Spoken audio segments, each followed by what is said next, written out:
Do I have anything on my teeth? Welcome back to the 25 Days of Christmas. Good looking. Thanks so much for joining me. Today I will be featuring for you brands that I want to dupe in 2022. I'm going to go over the brands that I'm currently duping and that I plan to continue to dupe. Then I'm also going to add some brands, and consequently some brands will drop off because I'm adding in some other brands, and we'll go into all of those. So brands that'll be dropping off, or you can be resting assured that I'm not going to dupe those brands in the future, as well as brands that I'll be adding, which isn't too many, and brands that I want to continue to dupe. So stay tuned and thank you. So this is day 19. And I want to talk to you a little bit about what I plan to do for 2022. So if you're not already subscribed to the channel, please do so down below, unless this isn't your jam, of course.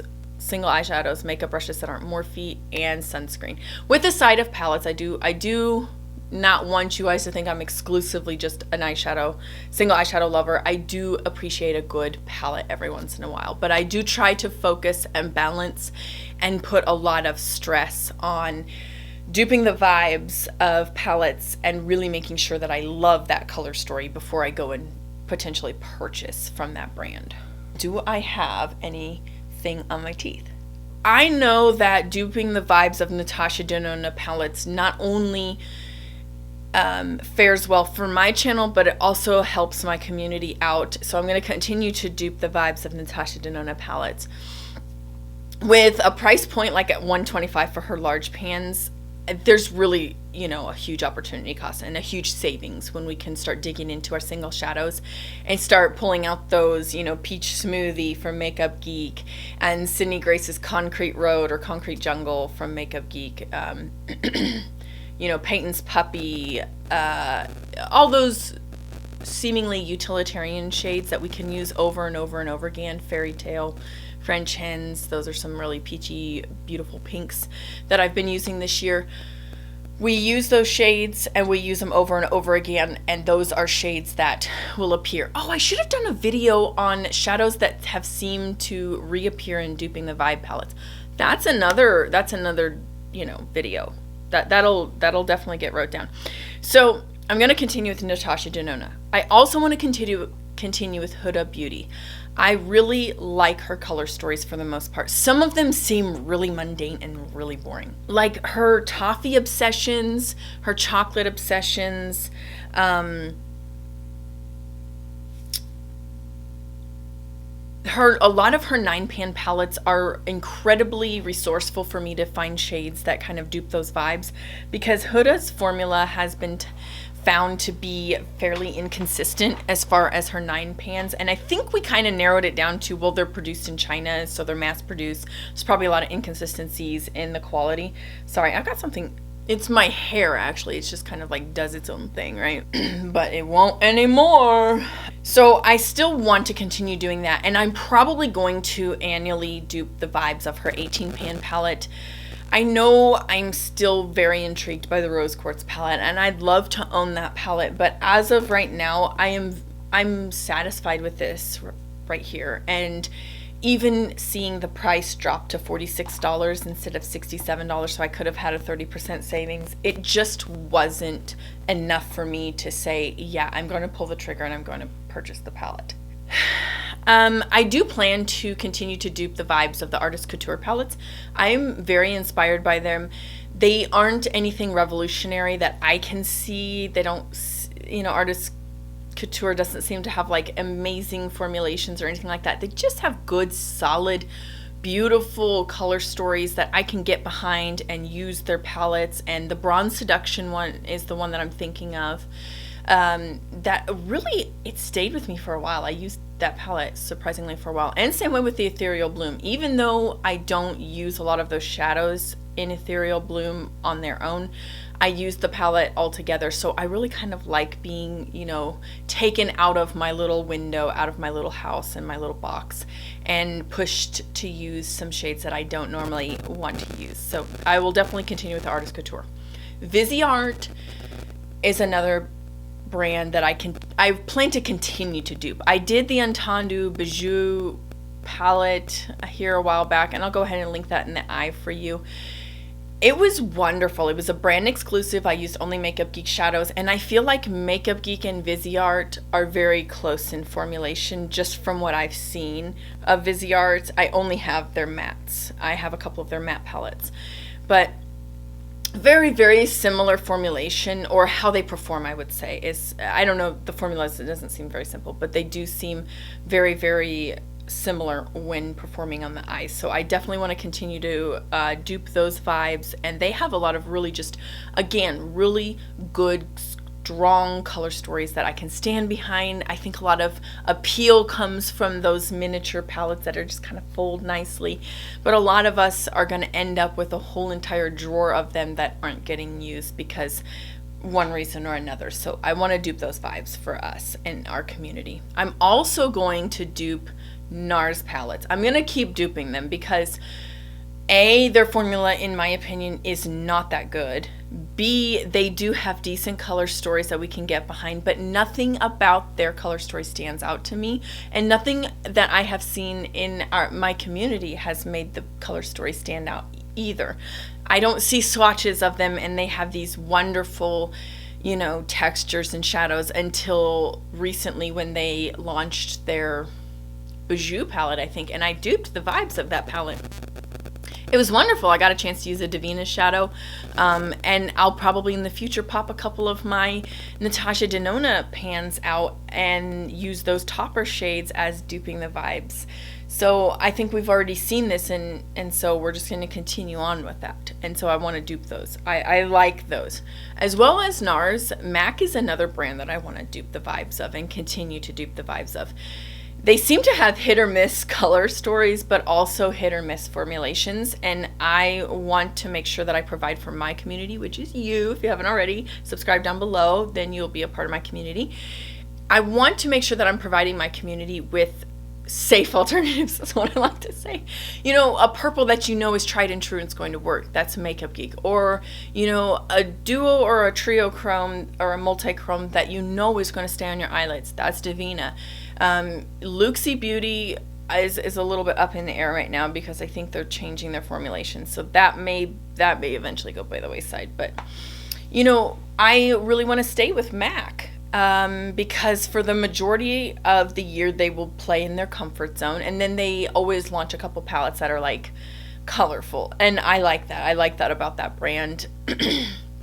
They're not cruelty free, and I don't think they ethically source their raw ingredients. So again, another reason for me to dupe the vibes of those palettes instead of purchasing the palettes. Or you know, I think of MAC as a brand that's just not, it didn't get with the times until 2021. And then even then it's like, you still are a bit shady. Like, you're going cruelty free, right? But are we ethically sourcing our ingredients? Because we've got smaller indie brands that are ethically sourcing, and they're vegan, they're cruelty free, and where are you at with this, MAC? I don't see them post anything on Instagram in response to any of those types of questions, or at least I haven't yet. So you can leave a comment down below if you've seen anything in regards to MAC kind of responding to that, because they're very well known to not be a cruelty-free brand.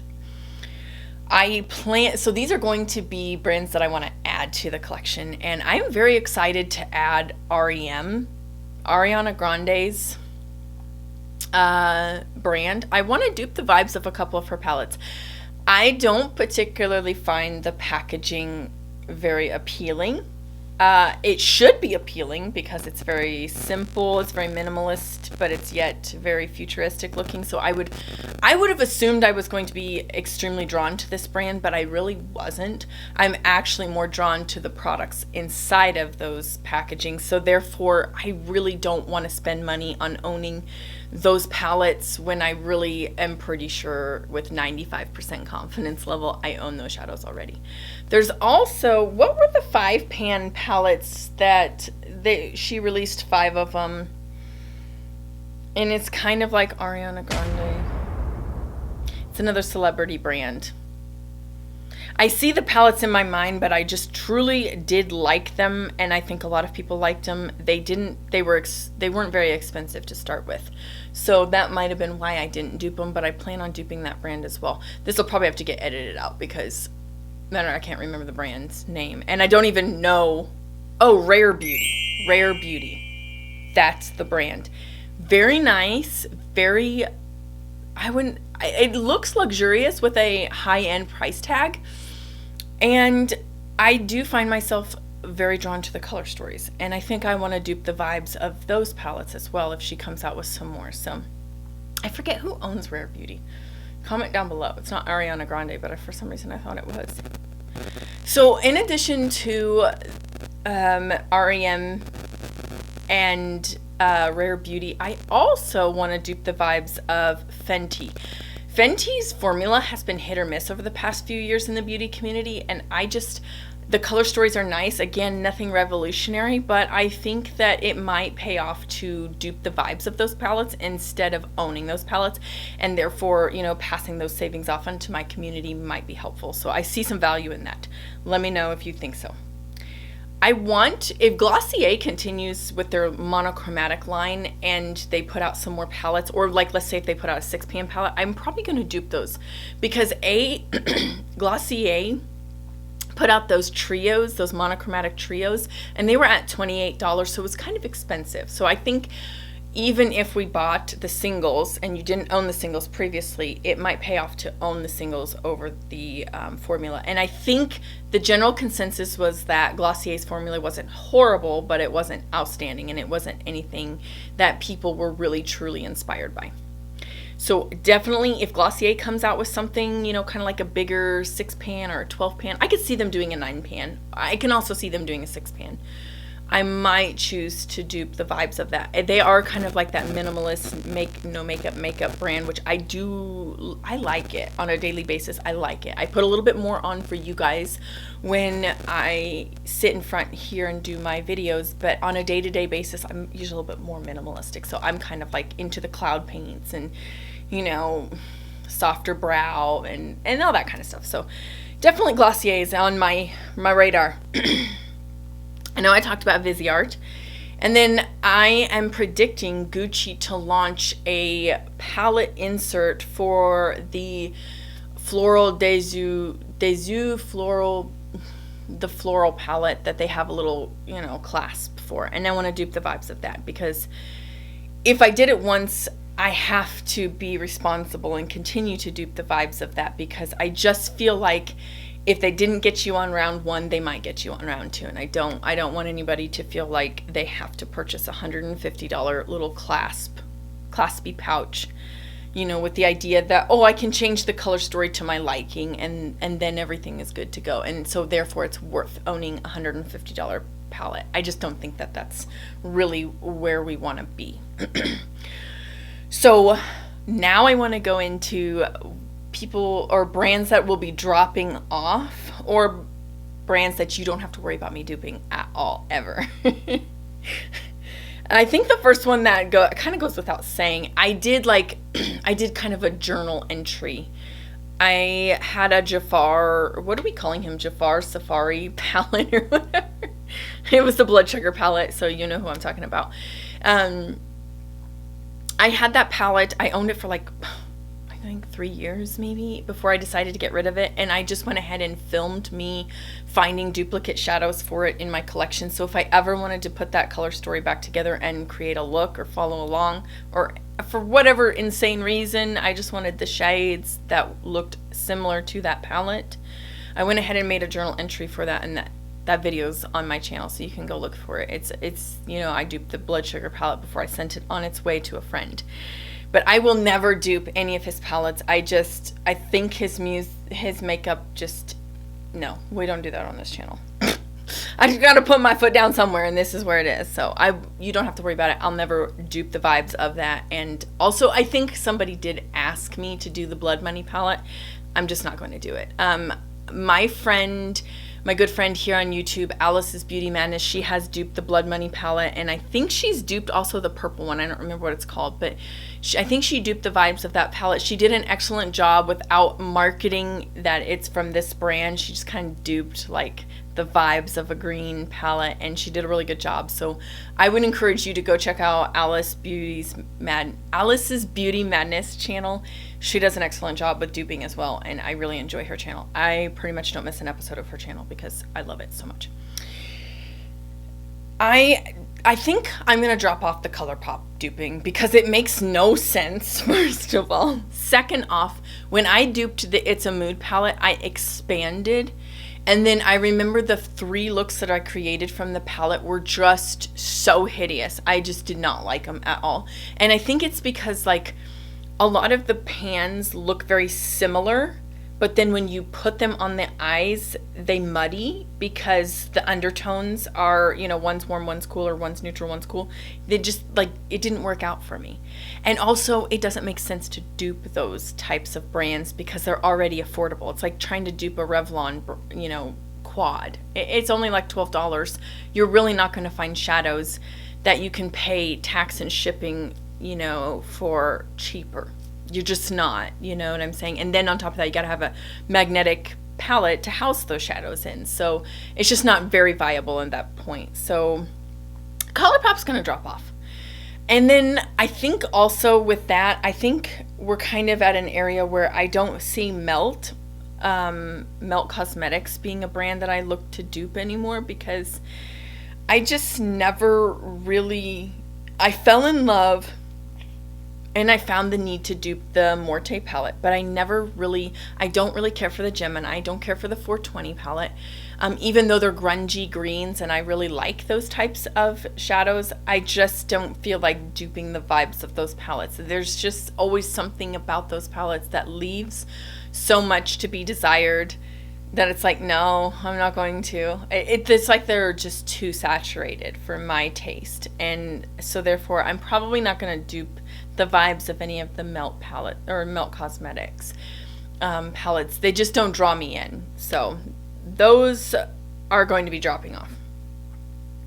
Also, I did do one where I didn't dupe the vibe, or I did kind of a parody duping the vibes of, and that was Dior, but that was so boring that I had to put that spin on it, and I'm glad I did, but I'm just not going to go back to doing it. Those color stories are so drabby, they're so dreary, they remind me of like makeup that you A, would buy in Walmart in the toy aisle, and B, also just colors that are like for an older generation that just doesn't want to have to think about what they use. They just want to dip their brush or dip that little sponge applicator and just wipe it on their lid, and they're fine with that, and that's great. That's wonderful if you want that, but I'm not going to dupe the vibes of that. I'm also not going to be duping the vibes of the brand Aether or RMS, and here's the reason why. These are brands that are dedicated to clean products that are formulated for sensitive skin, cruelty free. They're very health and environmentally conscious brands. And while many of my single shadow brands that I purchase from, like Makeup Geek, are ethically sourced, and most of them are vegan, she does use carmine in some of her shadows. Those are a particular brand that is designed for a particular audience, and that audience really isn't out here looking for a dupe story like those. So I just don't think that there's really a need for me to like dupe the latest RMS palette or the latest Aether palette, because they are very, very like clean beauty, cruelty-free makeup. So if you are that way, you are willing to pay that kind of money. So there's just not really any need for it. Plus, they're very beautiful palettes, and I just don't know if I could do that much better. So with that said, that is all that I have for you in this episode. I can't wait to see you guys tomorrow in tomorrow's episode of, hopefully, it's 3 secrets to duping color stories. So make sure you hang out, check out, subscribe down below, and I can't wait to see you guys in tomorrow's video. Hopefully. I might have had to move stuff around by now, but hopefully not. See you guys tomorrow. Bye-bye.